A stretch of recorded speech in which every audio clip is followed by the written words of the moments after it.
एक वक्त का किस्सा है। एक गांव में मीठे नाम के लड़के ने पंचर की दुकान खोली हुई थी। वो बहुत लालची था। वो अपनी दुकान से थोड़े फासले पर सड़क पर कीलें फेंक देता था ताकि जो भी वहां से गुजरे उसकी साइकिल और ट्रक पंचर हो जाएं और उन्हें मजबूरन इसके पास आना पड़े। मीठा ये सब करके खूब पैसे कमाता था और जब शाम होती तो वो फिर से सड़क पर कीले फेंक देता था और जैसे ही कोई बड़ी गाड़ी या ट्रक जिसमें कीमती सामान होता, मीठा अपने बंदों से कहकर चोरी करवा देता। आज भी वहाँ से एक ट्रक गुजर रहा होता है जिसमें आटे की बोरियां होती हैं। वो ट्रक जैसे ही इस सड़क से गुजरता है वो पंचर हो जाता है। वो आदमी हैरान हो जाता है कि अचानक ट्रक को क्या हो गया। जब वो उतरकर देखता है तो ट्रक के दोनों टायर पंचर होते हैं। अरे ये अचानक गाड़ी के टायर को क्या हो गया? मुझे ये आटा आज लाजमी दुकान पर पहुंचाना है। अगर देर हो गई तो बिट्टू भाई नाराज होंगे। तभी उस आदमी को मीठे की दुकान नजर आती है तो वो आदमी मीठे की दुकान पर आ जाता है। भाई साहब पता नहीं अचानक मेरे ट्रक के टायर को क्या हो गया। मैं जरा जल्दी में हूँ, पहले मेरी गाड़ी ठीक कर दो।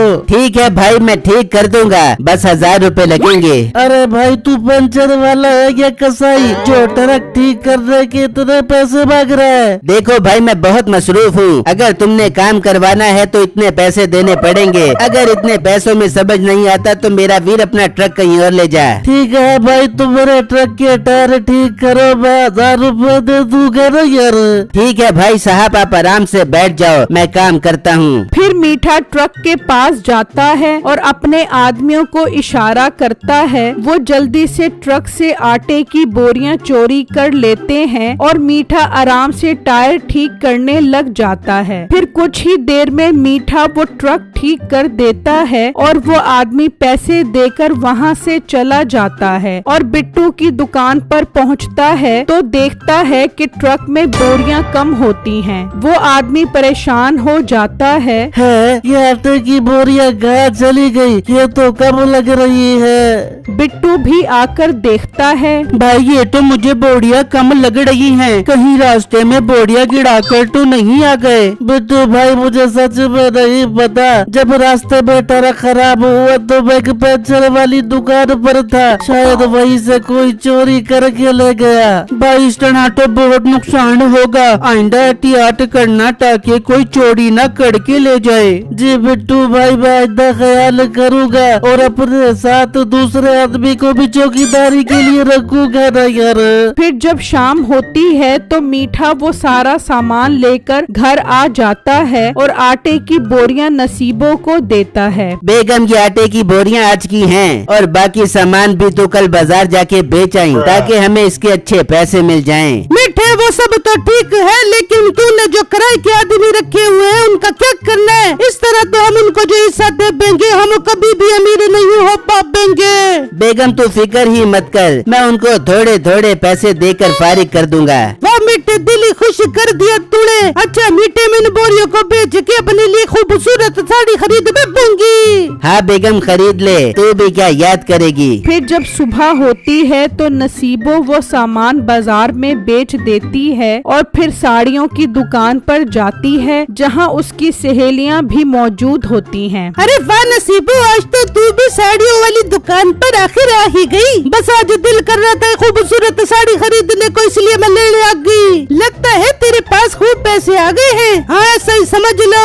ओ भाई साहब, एक महंगी साड़ी तो दिखाते भी हो। अच्छा बाजी, सबसे महंगी और खूबसूरत साड़ी देता हूँ जो आप पर बहुत अच्छी लगेगी। फिर दुकानदार उसे साड़ी देता है। नसीबो उसे लेकर घर चली जाती है। दूसरी तरफ गांव वाले इस बढ़ती हुई चोरियों और गाड़ियां खराब होने से बहुत परेशान थे। आए दिन किसी न किसी की गाड़ी गाड़ी खराब होती है और सामान चोरी हो जाता है। गांव के लोग परेशान होकर चौधरी साहब के पास आते हैं और चौधरी साहब को सारा माजरा बताते हैं। चौधरी को ये सुनकर बहुत गुस्सा आता है। जब कुछ अरसा गुजरता है तो मीठे के आदमी इसके पास पैसे लेने के लिए आते हैं। जब मीठा उन्हें 2000 देता है तो उन्हें बहुत गुस्सा आता है। मीठे सारा काम तो हम करते हैं और तू हमें सिर्फ 2000 रुपए ही दे रहा है। देख भाई, मेरे पास फिलहाल इतने ही पैसे हैं क्योंकि आजकल लोग सामान महंगे दामों पर नहीं खरीद रहे। लेकिन मीठे तेरे पास तो बहुत पैसा आ गया है, तभी तो तूने अपने लिए इतनी महंगी मोटरसाइकिल खरीद ली है। हमें भी ज्यादा पैसे चाहिए वरना हम तेरे साथ काम नहीं करेंगे। ठीक है, मत करो मेरे लिए काम, मैं अकेले ही कर सकता हूँ। चलो मेरा वीर, अब निकलो यहाँ से। वो आदमी गुस्से में वहाँ से चले जाते हैं। यार हम मीठे से बदला जरूर लेंगे, इसने हमारे साथ धोखा किया है। जब कुछ दिन गुजर जाते हैं तो बिट्टू अपनी साइकिल पर उसी सड़क से गुजर रहा होता है तो अचानक उसकी नजर जमीन पर कीलों पर पड़ती है। बिट्टू उन्हें उठाता है। ये यहाँ किसने कीले फेंकी होंगी? इससे तो सब गाड़ियों के टायर खराब हो जाएंगे। बिट्टू इन कीलों को रास्ते से हटा देता है। दूसरी तरफ मीठा इंतजार कर रहा होता है कि कोई नया ग्राहक आ जाए, मगर शाम हो जाती है, कोई भी नहीं आता। तो मीठा सड़क पर जाकर देखता है तो वहाँ पर कोई भी कील नहीं होती। ये मेरी कीले किस मनूस ने हटा दी? तभी तो मैं कहूँ कि आज कोई ग्राहक क्यों नहीं आया मेरी दुकान पर। मीठा परेशान घर आता है और नसीबों को सारी बातें बताता है। मीठे तू परेशान क्यों होता है? कल दोबारा जाकर कीले फेंक दी, पहले भी तो किसी को शक नहीं हुआ, तो अब क्या खाक हो बेगा? जब सुबह होती है तो मीठा फिर से सड़क पर कीले फेंकने के लिए जाता है। तब भी बिट्टू गुजर रहा होता है तो वो जल्दी से छुप जाता है और देखता है कि मीठा सड़क पर कीले फेंक रहा होता है। अच्छा, तो ये सब मीठे का काम है, इसकी वजह से लोग परेशान हैं। ये टायर पंचर करके लोगों से पैसे बटोरता है, मुझे गांव वालों को बताना चाहिए। फिर जैसे ही मीठा वहाँ से जाता है तो बिट्टू जाकर सारी कीले दोबारा हटा देता है और वहाँ से चला जाता है। फिर जब शाम होती है तो मीठा परेशान बैठा होता है। कहीं आज भी तो किसी ने कीले नहीं हटा दी? आज भी कोई ग्राहक मेरी दुकान पर नहीं आया। दूसरी तरफ बिट्टू गांव वालों को सारी बातें बता देता है तो सब गुस्से में आ जाते हैं। हम मीठे को नहीं छोड़ेंगे, कल ही जाकर मीठे की खूब धुलाई करेंगे और अपने पैसे वापस निकलवाएंगे।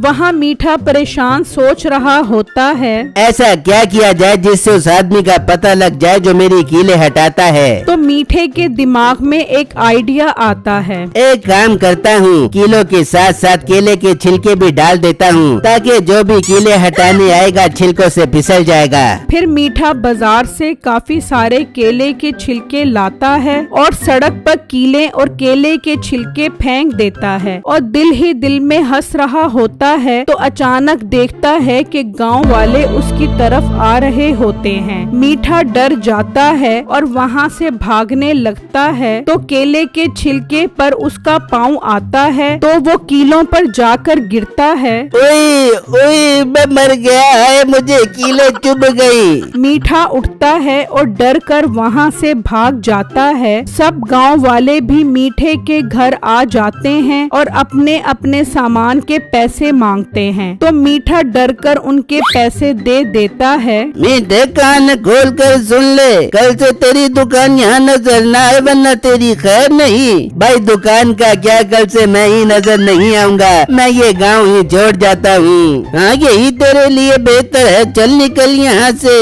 फिर गांव वाले मीठे को गांव से निकाल देते हैं और वो सब बिट्टू का शुक्रिया अदा करते हैं कि बिट्टू ने उनका मजीद नुकसान होने से बचा लिया।